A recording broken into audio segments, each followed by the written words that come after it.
Good morning, everybody. Welcome to the program. It's Thursday, October 29th, coming to you live from our studio in Seoul. I'm Kim Mo-kyeon.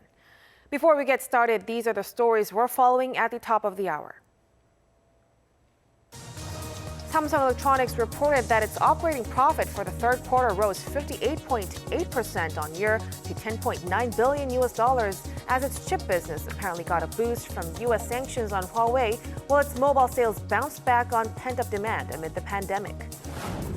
The COVID-19 pandemic continues to grip the world as the number of those infected per day passes the 500,000 mark. In light of the resurgence, French President Emmanuel Macron has ordered a nationwide lockdown. South Korea's Yoo Myung-hee, vying to become Korea's first leader to head the World Trade Organization, is reportedly behind her Nigerian rival in their two-way race. But with the United States saying it supports Mr. Yoo, the final results are yet to be seen. South Korean tech giant Samsung Electronics has posted its biggest quarterly operating profit in 2 years. The company announced on Thursday that it hauled in $10.9 billion in operating profit for July to September this year. That's an almost 59% jump from the same period a year earlier. It also said its third quarter sales were up 8% on year, standing at around $59 billion, which is an all-time high quarterly sales figure. Analysts say Samsung Electronics' earnings surprise was led by strong performances in semiconductors, smartphones, and home appliances. And on the COVID-19 situation here in South Korea, health authorities reported 125 new cases on Thursday, continuing its rising streak in the triple digits. Authorities remain on high alert over cluster infections at nursing homes, golf centers, and schools. Of the new cases, 106 were locally transmitted, most of which were in the greater capital area, and 19 cases were from overseas. The total number of cases now stands at over 26,200. One more person has died of the virus, raising the death toll to 462. The COVID-19 pandemic continues to grip over the world as more than 500,000 people have been infected in a single day.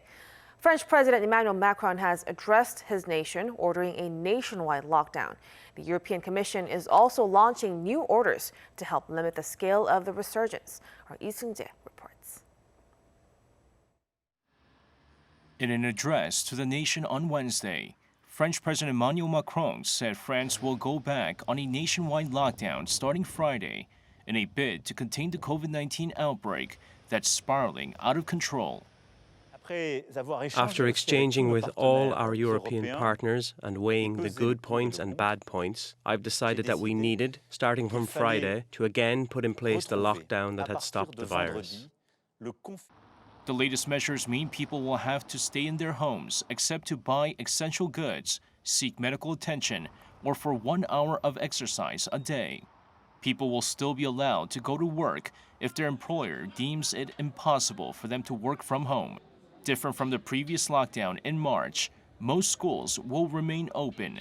The lockdown comes as France reported 523 new COVID-19 deaths on Tuesday, its highest daily death toll since April. At over 35,000, France's is the 7th highest in the world. In Italy, the country reported 24,911 new cases on Wednesday, yet another daily record. It was also the second straight day in which the country reported more than 20,000 new cases. The country also reported 205 deaths, bringing the total death toll to 37,905, second only to the UK in Europe. The European Commission on Wednesday announced that it will launch more actions to help limit the spread. They aim to ramp up testing, bolster contact tracing, improve preparations for vaccination campaigns, while maintaining access to essential supplies, including vaccines and related equipment. The Commission says that even though member states are better prepared and more coordinated than in the early months of the pandemic, people continue to face an unprecedented risk to their health and well-being. Lee Seung-jae, Arirang News. The World Health Organization has welcomed updates from companies racing to develop a safe and effective COVID-19 vaccine, but it remained cautious, saying it's going to take time before one is widely available. It said Wednesday that older people and those with pre-existing medical conditions appear more likely to develop serious illness upon contracting COVID-19. It called on developers to document the safety of a vaccine with full data and take more time to gather evidence if needed. Seoul and Tokyo are holding talks on a series of thorny issues today, including Japan's wartime forced labor of Koreans. Kim Jong-han, a senior foreign ministry official, sat down this morning with his Japanese counterpart Shigeki Takizaki in Seoul. These are the first director-level talks since Japanese Prime Minister Yoshihide Suga took office in September. They are expected to be discussing compensation for the Korean victims of Japan's wartime forced labor, Tokyo's export curbs on Seoul, as well as Japan's controversial plan to dump contaminated water from Fukushima into the sea. They're also likely to discuss a trilateral summit among South Korea, Japan, and China, slated to be held in Seoul this year. The Japanese diplomat is also meeting Seoul's top nuclear envoy, Lee Do-hun, today. A bumpy road lies ahead of South Korea's Yoo Myung-hee in her run to snag the top job at the World Trade Organization as she's lagging behind her Nigerian rival. But watchers say there's still a chance to turn the tables as the U.S. is sending its support for Yoo's bid. Kim Hyo-san reports. South Korea's Yoo Myung-hee, vying to become Korea's first leader to head the WTO, is reportedly behind her Nigerian rival in their two-way race. At a WTO General Council meeting on Wednesday, Nigeria's Ngozi Okonjo-Iweala garnered more support from the WTO's 164 member states than Yoo. But there's another variable to possibly turn the tables: support from the U.S. The U.S. said that they supported Minister Yoo because of her 25 years of trade experience, that she would be able to hit the ground running. They said that they could not endorse Dr. Ngozi. This also comes as the Office of the U.S. Trade Representative has expressed its intention to endorse South Korea's candidate. The process of picking the new leader of the WTO is based on forming a consensus among all member states. In other words, a single country could block either Yoo or Ngozi. The WTO also explained this crucial process of approving its new chief would take place during a special council meeting slated for November 9th. According to diplomatic sources, the European Union is supporting the Nigerian candidate, whom Japan is also backing. The thoughts of China and other major economies remain unclear. Kim Hyo-san, Arirang News. North Korea's denuclearization will bring prosperity to the regime, not a collapse that its leader Kim Jong-un fears. U.S. National Security Advisor Robert O'Brien made the comments during a webinar hosted by the Hudson Institute on Wednesday in reaction to a question suggesting that the Trump administration's failure to completely rid Pyongyang of nuclear weapons can be seen as a problem. The U.S. official noted that if the communist state channeled its ability to create nuclear weapons into the real economy, North Korea could be rich. O'Brien further highlighted that there has not been a long-range intercontinental ballistic missile test by the North since the first Trump-Kim summit in Singapore in 2018. Prior to the U.S. presidential election taking place in just a few days, early voting is skyrocketing despite the ongoing COVID-19 pandemic. Recent polls show that this year, more than 75 million Americans have already cast votes nationwide. This record-breaking number represents more than half of the total votes cast in 2016 presidential elections. Our Choi Min-jung has the details. With less than a week to go until the 2020 U.S. presidential election, more than 75 million Americans have cast early votes. According to the tally from the U.S. Elections Project on Wednesday, early votes this year have already surpassed half the total vote casts in the entire 2016 presidential election. Of the early votes, more than 25 million Americans have marked their ballot papers in person, while nearly 50 million voted by mail. In addition, according to a recent survey conducted by CNN, Edison Research, and Catalyst, some 35% of registered voters have already cast early ballots as of Wednesday afternoon. Currently, the top 3 states with the highest percentage for early voting are Montana, Washington State, and Colorado, with more than 50% of registered voters casting ballots in all 3 states. So far, the early votes show that registered Democrats have outpaced Republicans in mail-in votes.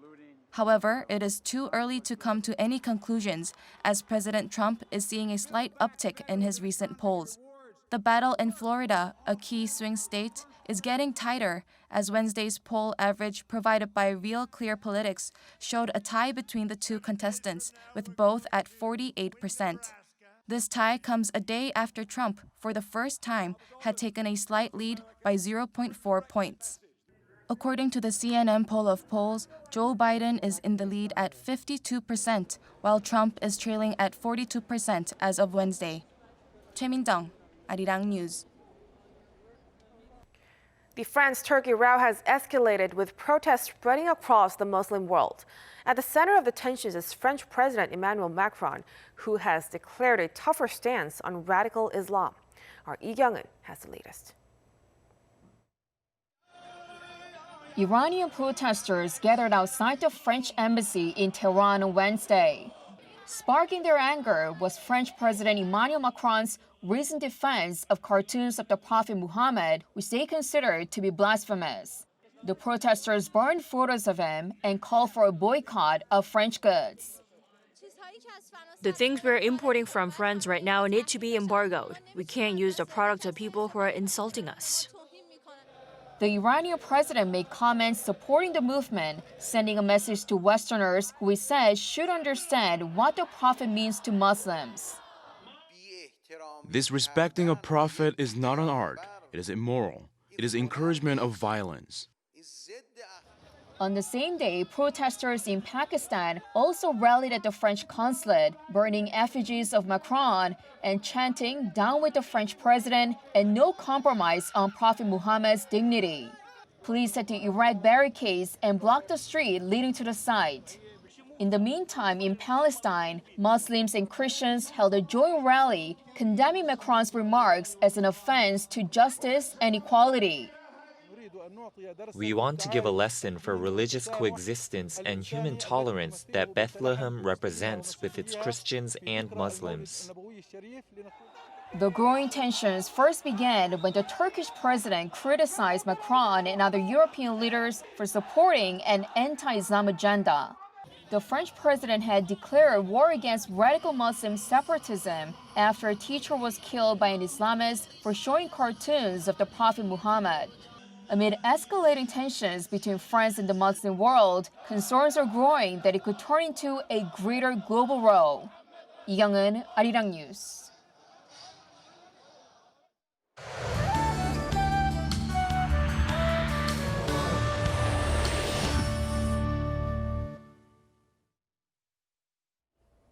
Good morning.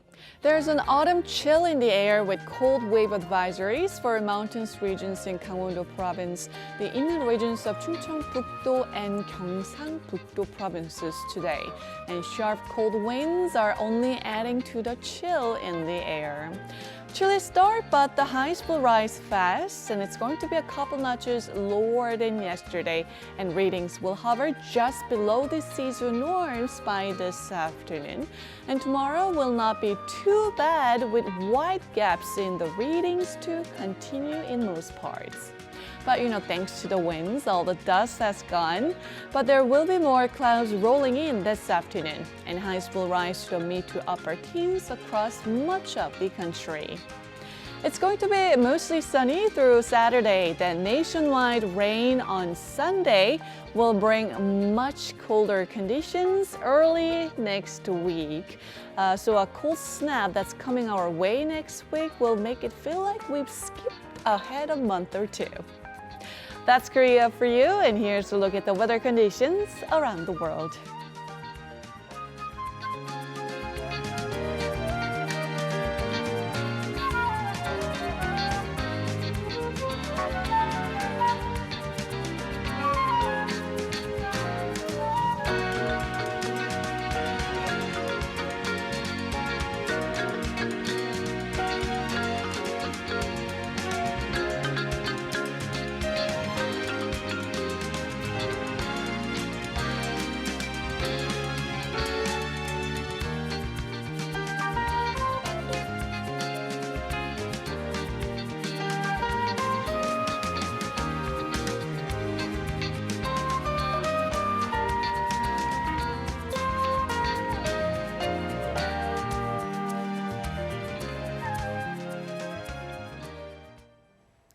That's a wrap for us at the hour on Arirang News. We'll be back with more of the day's headlines at noon Korea time, so stay tuned.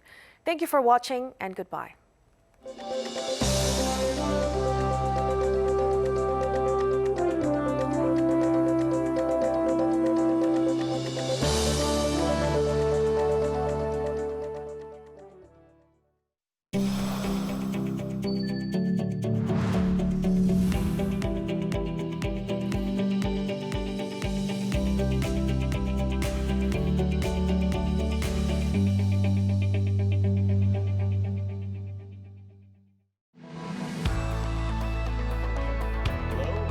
Get all the latest global news.